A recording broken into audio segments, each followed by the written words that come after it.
One thing you should definitely expect at a Comic-Con is a comic zone. LFCC's such zone has been growing over the last several years, not just more comics writers and artists as guests, free to meet, but also a programme of panels and symposiums throughout the 3-day event. I sat down for a chat with writer and organiser of the zone for the past 3 years, Tony Lee, to find out what it takes to run the comic zone, how he got the role, and what's this about everybody getting a pony? So I'm here with Tony Lee, who is not only a comics writer himself, as well as a screenwriter and writer of various kinds. He is also the person that is running the comics section at LFCC this year. Tony, how did this come about? How did you get in charge of this area of the? Yeah, it's a weird one because I got into comics again around 2004 and was writing at the time. It's around 2008. Myself and Emma Vicelli were taking over the MCM comic zone, which was very, very small, and making it bigger. And it was a lot of hassle and a lot of hectic stuff, and I didn't really want to keep doing it. And I stopped after a couple of years. And then over the last few years, I've been going to a convention called Gallifrey One in Los Angeles. And one of the people who brings some of the big name guests is Jason Joyner, who runs the London Film and Comic Con. And we talked and we got to know each other. And 1 year, 3 years ago, he sat me down in February and said, would you be interested in running the zone, the comic zone? Because the people who were doing it beforehand, I wasn't there, but something had happened and they were no longer part of it. It had been left in disarray. There was no notes, there was no paperwork, no one knew what was going on, there were no guests, and there was like 3 months left to go. And I'd never done London Film and Comic Con, but I kind of thought, it could be fun, it's a challenge, let's see what I can do. And so I agreed. And so I called in every favour I had. I brought in a few publishers I knew and went from about 6 or 7 comic creators up to about 50. And we had about, I think, 12 artists only, so it was a very small area. And I said, never again. I literally walked out going, I'm never doing this again. I was going to give it to somebody else. The people we were talking to about taking over after me, because I was the Band-Aid. The people who were going to take it on after me then realised they couldn't do 2018. They could only jump a year forward. So I thought, well, I kind of know what I'm doing now. But this time I'd actually spoken to some people who, I'll be honest, I'm saying, I run the Comic Zone, but I've got a really good team. Amy McGarrett-Thickett, Anthony McGarrett-Thickett, Michael Masterkin, Valentina Sanes. Last year we had Dan Hart. These guys aren't showmasters. They're friends of mine who have worked in Bristol Expo, MCM. They've done all the conventions over the years. And they know the creators. And therefore, when I said, do you want to come along and do this, I knew that they would cover this stuff. And if there was problems, they'd get it sorted. And each year we've done more and we've built it up as much as we can. And showmasters have been amazing. Because showmasters have literally turned around and said, here's your budget. It's not a big budget. Portsmouth and things like that are bigger than ours. We don't have arts grants. We don't have sponsorship budgets. But we get what we can for that money, and showmasters just let us do it. They don't know who the guests are. They don't really know comics, and they just trust us to do it. So you've been doing it now for about 3 years. Third year. Yeah. So how has it changed in that time? You said you wanted to build it. How have you built it? What have you added on each year? When I started back in comics in 2003, there was one Comic Con, and it was the Bristol Expo. There'd been UCAC before that, but Bristol Expo had kind of taken it on. May the 3rd or 4th every year, there'd be basically one hotel in Bristol that had every UK comic creator would turn up, because it was the only one of the year. It was kind of like a Christmas party for freelance comic creators. And that disappeared. And as much as I love comic cons, the San Diego's, the Reed Pop shows like, NYCC, MCM, LFCC to an extent, Wales Comic Con, over the last few years it became a thing where the comic in Comic Con didn't seem to be comic anymore. It was more characters who had been in comic movies or comic TV shows, and it was more of a celebrity con. I've seen comic cons that don't even have a single comic guest, and I was furious about this. And I looked at previous years and realized that there weren't many comic people at these things. And so when I took it on, I said, we're building up the comic zone. You're giving me an area that can be used, but I also want to start pushing for the next generation. Because as much as it's great, we don't monetize this area. I get given money to give to guests, but they don't give us back. They're not paying for their tables and things like that. Whereas with the famous people, they'll do something where we'll give you whatever, 10 grand, 5 grand, 100 grand, whatever it is, but whatever you make, we'll get a percentage of. The creators we don't do that. We just let them come in, they have a table, they do their thing. So I wanted to find a way of doing something different. And Artist Alley obviously does monetize the zone a little bit because they pay for their tables. But I've done that. I did for years. I did MCM Expo where I would turn up, pay for my table, pay for my hotel, pay for my travel, and just sit at a table all weekend for literally not much. Because you're up against 150 other people who, are going to trying to sell the same things as you. So I thought, if you're going to come to London Film and Comic Con and do something like this and take your table, you've got to have something more. So we decided to start doing last year the London Film and Comic Con Comic Symposium, which is where we're sitting right now, is actually where it's done. And we said, basically, we're going to do 20-minute micro lectures. So, it can be, we just had Rich Johnson sitting down from Bleeding Cool saying, this is how you market yourself. Writers saying, this is what a page turn does, this is what Chekhov's gun is, this is how you draw a face, this is how a character is designed, this is how you do a logo, all these little things that anybody in Artist Alley who is starting to do this, it might make them go, oh, I can do that. Or like we have an editor coming in and saying, this is how editors will look at your stuff. When you're pitching me, this is how you need to do it. It's not a portfolio review. It's not just walking up to a publisher. It's actually someone with the industry knowledge going, this is how you do this. The idea being is that they come in and they can do as many of these as they want. They're 20-minute micro lectures, so they don't even have to come away from the table long throughout the day. And they can come in, they can listen, they can learn. And with luck, 2, 3, whatever years down the line, some of these guys will be doing these lectures because they'll have gone to the other side of the table. And I kind of like the idea of, I do talks at schools aimed at reluctant readers, getting them to read and write. And there's an element of that in this, which is, if these creators can take this and it helps them get work, well, then my job's done. We're getting the next generation from the previous generation. And that, for me, was very interesting, and that's what kept me coming back. Because if we can do something that builds that side, then gives the legitimacy of comics a lot more than people expect at conventions like these, which are known as autograph cons. And I think that's the thing I wanted to do more than anything else. Have you already started? I should ask first, are you involved in next year's, do you know, at this point? And do you have any plans already in the works? This year we decided we were going to try and go for the first white whale, the first big fish, and that was Rob Liefeld. And Rob Liefeld, because of the fact that, Rob Liefeld is a very expensive guest because it's his first outside of America convention. He's effectively a media guest because of the way it all works. And I'd never done that, so that was a very big learning experience. We had a lot of guests this year that had to cancel. No particular reason. It was just things like one person's father was passed away, another person's passport was out of date and they hadn't realised. All these things delayed. But the biggest issue we have is we are 1 week after San Diego, and which means that a lot of American creators or even European creators don't want to do a convention immediately after San Diego, because to fly from America to here, you're flying on a Wednesday to land on a Thursday. And so they're literally finishing San Diego, getting home on Monday, flying out on Wednesday. So it's very difficult to convince people to turn up.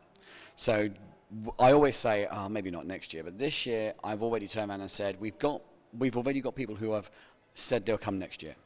Chris Weil had to move to next year. We want to bring him back again next year. Raymond Ramonas, Trevor Von Eden, they obviously couldn't make it this year. We've got a couple of people we had invited who couldn't do this year we want to invite. We've just put out an invite to hopefully somebody who is, if not bigger than Rob Liefeld. So that's going to be quite fun. And I just want to do more. I want to get bigger panels. Again, the panels are always small here because there's a mentality that London Film and Comic Con has had for years that you pay for the panels. Because apparently, comic panels and other panels were always chargeable. And we're free, and we want people to know we're free, so we're pushing that a lot more. So we want to do more things like that. We were going to do this year something that we weren't able to do in time. I'm not going to say it because I know another UK con will steal it. But we're not doing an awards ceremony. We're not going to do the LFCC awards because everybody and their dog does those.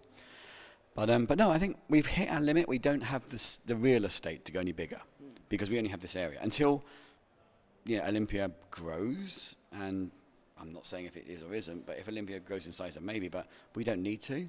So we know we've got the same amount of tables this year as we had last year for guests. So we know the guests will always be that many at that point at that time. Now the story is, what can we bring in that makes it an event? A lot of the people out there come here not because of the Comic Zone. They come here because Aquaman's here, or because the guys who are in whatever are here, various genre TV shows. So now it's becoming a case of looking at it and going, not so much what comic guests do I have, but what comic guests are connected to these franchises. And we're not just inviting them because of that, but it's more of a case of working out how can we get these people to understand that these people are worth talking to, because these are comics that they've never read or never cared about, but it's connected to the person they're chasing. And in doing so, we've had people coming in this year who turned up in 2017 and never read comics before, and now they're completely hooked into Kieran Gillen stuff. So things like that are brilliant. One thing I want to do next year, I don't think I'll be able to do it, is I want to go for the Guinness record. Because Mark Miller did one a few years ago, which was when he did Kapow. And it was fastest comic and the most amount of people on a comic. Okay. And it was basically you start from start to finish, you do a comic, and then it's printed. And the other one was how many people can do it. And I reckon we can get 180, 190 people doing this. And I think that's just over the Venezuelan one. And we can easily break the record they're talking about. So, but that's the mentality. What's the next thing? And I don't want PR things. I want to do something. I want to build the legacy of this convention. And I know that sounds really like, make me a library and stuff like that. But the people who did it beforehand were good people. I mean, Mike Conway and Cassandra Conway, they ran the Eagle Awards. They did conventions left, right, and centre. Mike ran Comics International. These guys are big name people. But sometimes, conventions get hit by other conventions and things like that. I've got an opportunity here to take this on and to take Mike's legacy and take that legacy that was around and make it better, make it bigger. And I'm not trying to say I'm going to be better than Mike Conway, because I'm not. What I'm trying to say is it's a changing world, it's a changing time, and we can take this con and make it more of a festival kind of feeling, if that makes sense. So we're bringing in people who aren't so much comics as well. We've got the Dutch comic laureate, we've got the UK comic laureate. They're both here. Stuff like that. And this is bringing more people in. The Cartoon Museum is doing lectures and talks and workshops and live drawings and stuff like that. And that's amazing. We've never done that before. So the Jack Kirby Museum is here. And I don't know if you've seen, but he's actually got a photo stat from Jack Kirby's own collection that Jack Kirby had. It was his own. His DNA is on it. You can, and things like that. And we've never really done that kind of thing. And the amount of people who are coming in show us that this is what people want. So next year there'll be something else. We will have added something more from watching what we've done. But I think there was a kind of, and it's not because of Mike or the previous people or even Showmasters, I think there was a kind of a cloud over the LFCC with comic guests, and I don't know why, because I never came. And I'm hoping, I think after 3 years, we've kind of removed that. But the one thing we do, and this is a weird thing, and I know I'm rambling and I apologize, we give ponies to the guests. And I don't know, ponies. I saw my voice is gone because I'm also been running around. So last year, Dan Slott was a guest. And I've known Dan for years. And he made a joke and said, I'm going to be very busy and very tired. I'll only turn up if you buy me something, buy me a pony. And he was playing that kind of, the Willy Wonka, I want a pony father thing. And I went challenge accepted. And I found these tiny My Little Pony figures, and I bought like 100 of them, and every single person got a pony. And literally this year, Gary Erskine, it was his first convention, and he was saying, I was told they all had ponies, I want my pony. So he went and bought them again. But it's amazing because the guests are coming up and saying, where's my pony? Now it's a thing. It's a thing. But now we had, like, Tim Pilcher was very bad yesterday, and we contacted him and we twittered. We took his pony and we said his pony was revoked. And he was like, what have I done?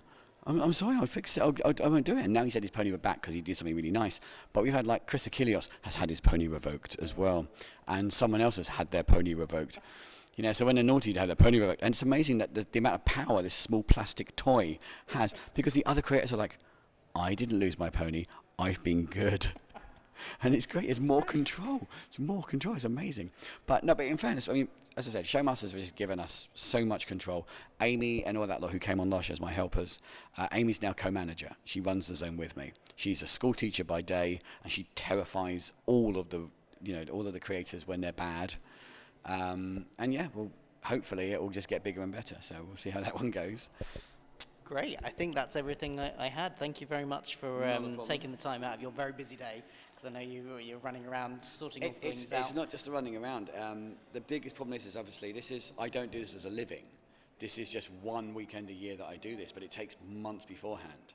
And I'm a freelance writer, and I've got 3 deadlines that all end in 2 weeks' time. That's all time you can't be writing. So, and this is every time I'm running around, it's time I can't be writing. I've got my MacBook in the green room. I sit in a corner every now and then. I've got a screenplay that's due on the 14th of August, and I'm literally getting up at 5 in the morning every day and writing, and then going in at 7:45 to get the convention sorted. And then we'll have like a guest issue at like 1 in the morning, so I'm getting like 4 hours sleep, and then I'm deadlining. So lots of coffee, I take it. Matcha tea, that's doing it the best. But yeah, it's very hard to focus on writing when someone's running in and going, "We've got no plates," or Simon Bisley's dangling a child over the balcony. Yeah. Not that he has children. Simon Bisley is a lovely person this year. He no longer dangles children. But it's great. And as I said, we're getting loads and loads of guests coming in. And what's lovely and annoying is we're getting loads and loads of people who are not comic legends, but comic creators who are turning up.